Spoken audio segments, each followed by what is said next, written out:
Whispers in the Moonlight by Clara Winslow. The late afternoon sun cast long shadows across the dusty main street of Silver Creek, Colorado, as Emma Sullivan hitched her horse outside the general store. Her wheat-colored hair, usually neatly pinned, had worked loose during the long ride from her father's ranch, and she tucked a wayward strand behind her ear before gathering her skirts to dismount. At 22, Emma had grown accustomed to the sideways glances from townsfolk who disapproved of a woman wearing split skirts and riding astride. But running the Silver S Ranch alongside her ailing father left little room for propriety. Since her mother's passing 3 years ago, she'd taken on more responsibility than most women her age could imagine. The bell above the store's door chimed as she entered, and Mr. Peterson looked up from his ledger with a warm smile. "Miss Sullivan, what brings you to town today?" "Wire from the cattle broker in Denver," she replied, pulling out her list. "And we're running low on supplies." The door chimed again, and Emma's heart skipped a beat as heavy boots crossed the wooden floor. She didn't need to turn around to know who had entered. Lucas McKinnon's presence filled any room he walked into. "Miss Sullivan," his deep voice carried across the store, tinged with surprise and something else she couldn't quite name. Emma turned slowly, meeting the ranch foreman's green-gold eyes. "Mr. McKinnon." She nodded politely, though her pulse quickened traitorously. Lucas had arrived in Silver Creek 6 months ago, taking over as foreman at the neighboring Double M Ranch. At first, Emma had dismissed him as just another cocky cowboy, but his quiet competence and unfailing kindness had gradually worn down her defenses. "Your father mentioned you might be in town today," Lucas said, moving closer. His tall frame cast a shadow over her, and she caught the familiar scent of leather and sun-warmed cotton. "I was hoping to discuss the shared grazing agreement for the North Pasture." Emma raised an eyebrow. "And you couldn't discuss this with my father?" A slight smile played at the corners of his mouth. "He suggested I take it up with you, seeing as you're the one who drafted the original agreement." Heat crept up Emma's neck. Of course her father would do that. He'd been none too subtle about his approval of Lucas, despite her protests that their relationship was purely professional. "Very well," she conceded. "Though I don't see what there is to discuss." The terms were quite clear. "Perhaps we could talk it over during dinner?" Lucas suggested, his voice low enough that only she could hear. "The cafe just got a new cook from back east. I hear she makes an excellent apple pie." Emma busied herself with her supply list, trying to ignore the flutter in her stomach. "Mr. McKinnon, if this is a business matter." "It's not," he interrupted softly. "At least, it doesn't have to be." She looked up then, meeting his steady gaze. The warmth in his eyes made her breath catch. "I have to finish my errands," she said finally, proud that her voice remained steady. "I'll wait." True to his word, Lucas was leaning against a post outside when Emma emerged from the store an hour later, her purchases loaded in her saddlebags. The setting sun painted the sky in brilliant oranges and pinks, and a cool breeze carried the promise of evening. "You didn't have to wait," she said, though pleasure warmed her voice. "Yes, I did."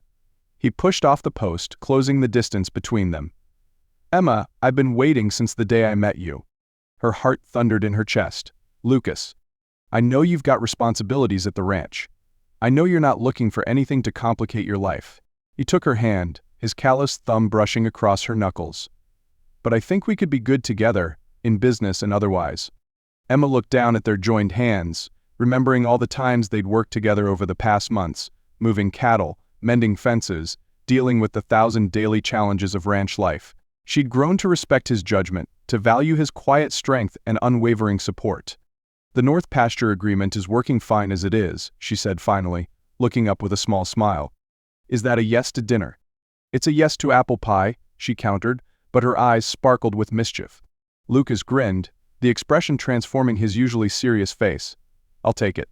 As they walked toward the cafe, their shoulders brushing, Emma felt a sense of rightness settle over her.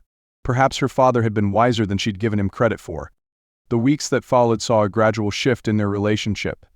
Business discussions over dinner became longer rides along the property lines, which turned into quiet evenings on the Sullivans' front porch.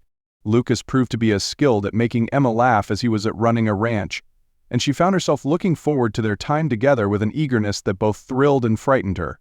One crisp autumn evening, as they sat watching the sunset paint the distant mountains, Lucas turned to her with unusual seriousness. "I've been offered a position managing a ranch in Montana," he said quietly. "Better pay, more responsibility." Emma's heart clenched, but she kept her voice steady. "That's a good opportunity." I turned it down. She looked at him sharply. Why would you do that? Lucas reached for her hand, interlacing their fingers. Because everything I want is right here. His other hand came up to cup her cheek. I love you, Emma Sullivan. I love your strength, your determination, your fierce independence. I love watching you run this ranch with more skill than any man I've known.